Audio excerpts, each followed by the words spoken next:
So the original pilot for Star Trek was so, not say well received, but well respected by the higher ups that ordered it. They ordered a second pilot where no man has gone before. Now, Gene Roddenberry was very proud of what was eventually called The Cage. Now, this pilot episode of Star Trek was truncated for the two-part menagerie episodes in first season. Now, it was completed on January 22nd, 65 with a copyright date of 1964. Now, production codes were 001 for restored version and 99 for original version. The original air dates, first screened by NBC in February 65. The VHS release was October 5th, 1486. And October 15th, 88, the TV premiere restored to full color with introduction by Roddenberry. Now, this was rejected by NBC, despite being written by Gene Roddenberry and the great Robert Butler as director. And the network ordered another pilot episode, which became Where No Man Has Gone Before. Much original footage from The Cage was later incorporated in season 1 two-part episode, The Menagerie. The Cage was first released on VHS in 86, again with special introduction by Gene Roddenberry as a hybrid of the color footage that was used in Menagerie and black and white footage was not used in Menagerie. It was first broadcast on TV in its completed all-color form in 88. The black and white version and all-color version were also released in various standard definition media including Laserdisc, VHS, and DVD. The story concerns a Starship crew's investigation of a far-off planet, which was the site of a shipwreck 18 years earlier and their encounter with telepathic aliens who seek a human male specimen for their menagerie. The plot introduced Mr. Spock, played by Leonard Nimoy, who was the only cast member to retain for the series in his original role.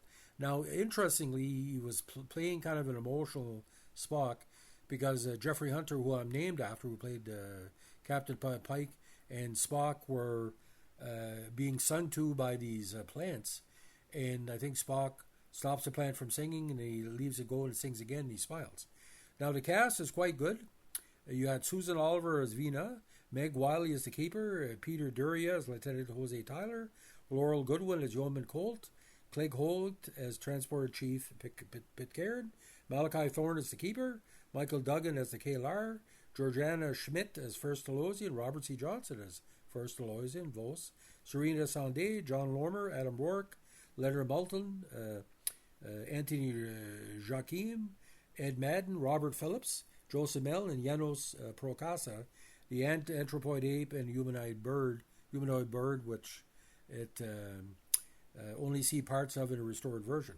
Again, Jeffrey Hunter played Captain Pike. The Cage has many features of the eventual series, but there are numerous differences. The captain of the Starship USS Enterprise is not Kirk, but Christopher Pike. Spock is present, but not as first officer. That role is taken by a character only known as Number One, played by Roddenberry paramour Majel Barrett. Spock's character differs somewhat from that seen in the rest of Star Trek, displaying a youthful eagerness that contrasts with later more reserved and logical Spock. He also delivers the first line of all of Star Trek, "Check the circuit," followed by "Can't be the screen then."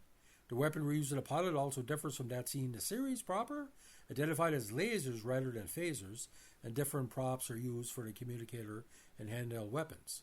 Now, NBC reportedly called the pilot too cerebral, too intellectual, and too slow, with not enough action. Costs, I think, hundreds of thousands of dollars. Rather than rejecting the series outright, the Order Network commissioned a second pilot, which led to a full order for fall 66.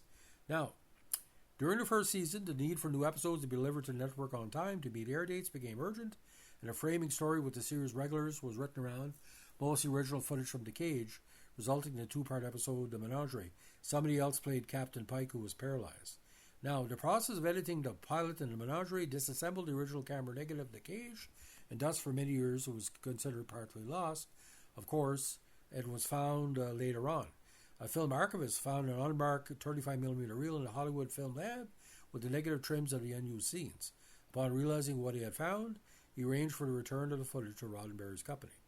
Now, according to Menagerie, the events of The Cage take place 13 years before the first season of Star Trek in 2254. No star date is given. Now, in this one, the USS Enterprise, under command of Pike, receives a distress call from the fourth planet in Telosian Telos star group. Despite Pike's misgivings, he authorized a rescue mission and assembles a landing party, including Science Officer Spock. Tracking the distress signal to its source, the landing party discovers a camp of elderly male survivors from the Columbia, a scientific vessel that has been missing for 18 years. Amongst the survivors is a beautiful young woman named Vina. Captivated by her beauty, Pike is caught off guard and falls into a trap set by the Telosians, a race of humanoids with large heads who live beneath the planet's surface and seem to be intellectually superior. It is revealed that both the distress call and the crash survivors, except for Vina, are illusions created by telepathy by the Telosians to lure the Enterprise to the planet. While in prison, Pike uncovers the Telosians' plans to force Pike and Vina to mate so they can breed a race of slaves and expand their dying civilization to the formerly barren world above. Now, they've already captured different people, animals, and stuff. Now, Telosians used their powers to tempt Pike, first by playing on his sense of duty by dressing Vina as a regalian princess in distress, then appealing to his homesickness by placing on her lush green earth farm. Finally, they transform her into a seductive green-skinned Orion dancing girl, or as Spock and Kirk would call green chicks, and Pike's resolve begins to weaken. Number 1, the Enterprise first officer is captured trying to beam down to the planet with Pike's yeoman and placed in a cell. Pike, exploiting the Telosians' inability to read through primitive emotions such as hatred, is able to free the group and take the Telosian keeper hostage. The keeper points out that escape is hopeless, as the Telosians have already accessed and sabotaged the Enterprise. Pike is willing to stay with Vina in exchange for the other's freedom, but Number 1 then sets her weapon to explode and states that she would sooner die than be enslaved. Pike prepares to do the same. Now, both the yeoman and Number 1 are beamed down by the Telosians because one is very attracted to Hunter, while the other one is intellectually superior as a woman, good breeding stock. According to published reports, this confirms what the Telosians have learned from probing the Enterprise computers. Humans hate captivity too much to be useful. The Keeper despairs that without Pike, their people are doomed to extinction. Pike sends the others back, but the Telosians decline his offers of help as they fear the consequences of sharing their mental abilities. Pike then asks Vina to leave with him, but Vina explains that she cannot leave. The Columbia had indeed crash-landed on Talos 4.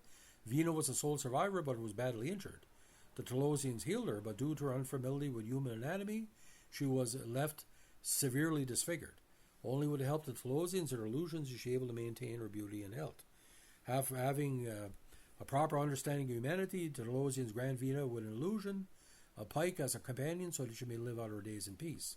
The Keeper sends Pike off with these words: "She has an illusion, you have reality. May you find your way as pleasant."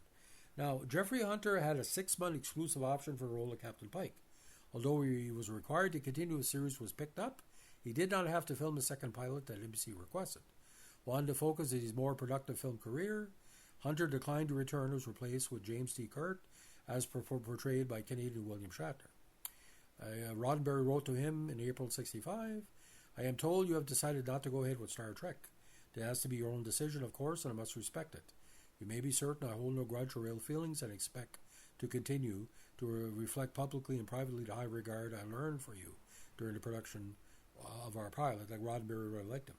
Now, 2 weeks after the option expired, Hunter formally gave his letter requesting separation from the project. Although Pike was set to return as a guest appearance in a menagerie, Hunter was unable to reprise the role, and so a stand-in was used instead. Unfortunately, he died in an onset incident. I think there was a brain tumor or some type of situation. He died May 27, 1969, 1 week before the original series ended his run. Roddenberry later suggested that he was the one who, unhappy with interference by Hunter's then-wife Dusty Bartlett, had decided not to rehire Hunter. However, his EP Herbert F. Solo was present when Bartlett, acting as manager, refused a role on behalf of her husband, later said in his memoir, Inside Star Trek, that was the other way around. Now, filmed at Desilu, December 18th, from November to December 1964. Post-production, and the episode itself was heavily influenced by what Outer Limits had done in the time. Now, there is some indication the cost of the episode of hearing different figures, but in modern money, it's got to be several $1 million. Again, the Cage was eventually released on Laserdisc in the States. This version mixed black and white and color footage, as well as 9 minutes of introduction and closing with Roddenberry, bringing the total runtime to 73 minutes. On October 10th, 1990, a collector's edition of Cage with a runtime of 64 minutes, featuring all-color footage, minus the Roddenberry induction and closing, was released on Laserdisc in the States. First broadcast in the UK on BBC Two in August 1992. And in August 1996, The Cage was broadcast on BBC Two on the first day of the season of programs on the 30th anniversary of Star Trek. Now, it's been released in different regions through the years. According to several critics, said the episode was unintentionally hilarious. This was the Times, Elizabeth Cowley, but Star Trek fans would enjoy watching it. Now, Sci-Fi New ranked this the third best episode of the original series, even though it wasn't part of the series. Sci-Fi ranked The Cage as the fifth best out of the 6 Star Trek TV show pilots, with Star Trek Deep Space Nine Emissary in first place. Den of Geek called The Cage the best pilot episode for any series in the franchise. Now, the idea, CBS All Access, officially ordered Star Trek Strange New Worlds, a series in May 2020, featuring the characters of Pike, Number 1, and Spock. At 55 years between The Cage and announcement of Strange New Worlds, co-showrunner and executive producer Henry Alonzo Myers called this the longest pilot to series pickup in TV history. So, ladies and gentlemen, The Cage itself, like Jeffrey Hunter, gives a different spin. Because when his doctor comes in, he's also his bartender. He's saying, he lost his yeoman and he doesn't, what if I had a farm and do I have to, decide who lives and who dies? It's a very good speech. And Jeffrey Hunter, no denying, he was a great actor. I mean, The Searchers all the way. And I'm named after Jeffrey Hunter. My mother wanted me to have a name that wasn't like religious based, like Joseph or Gabriel or whatever. But Jeffrey Hunter, my God, ladies and gentlemen, what a good actor. You see, he's working The Searchers and King of Kings. But just like James Franciscus, sometimes he was just so nice looking, you didn't know if it was an actor there or just a model. So the parts that James Franciscus got later on, including Longstreet, was because Jeffrey Hunter died. Jeffrey Hunter would have easily gone back to TV or movies.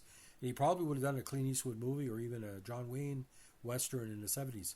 That's a big loss for the industry, but it's all up there in The Cage. And I did meet one of the body doubles for the Telosians at a celebrity event, and I asked him about that. I said, how good was Jeffrey Hunter? He said he was like butter. The old Jewish expression, someone is pretty nice. So that's the story of The Cage. If you have a chance to watch it, it's a beautiful movie. Please enjoy it. It's available on your Netflix subscription. Saw it in the syndicated version with a Roddenberry lead in and lead out. And before the great bird died, I think that was his proudest moment besides the lieutenant. And but seeing Spock as a laughing young ensign or young number 2 or whatever, it's pretty freaky. Thanks for listening, ladies and gentlemen. This was kind of screenshots, remote control together tonight. As we say in the North Shore, keep your stick in the ice.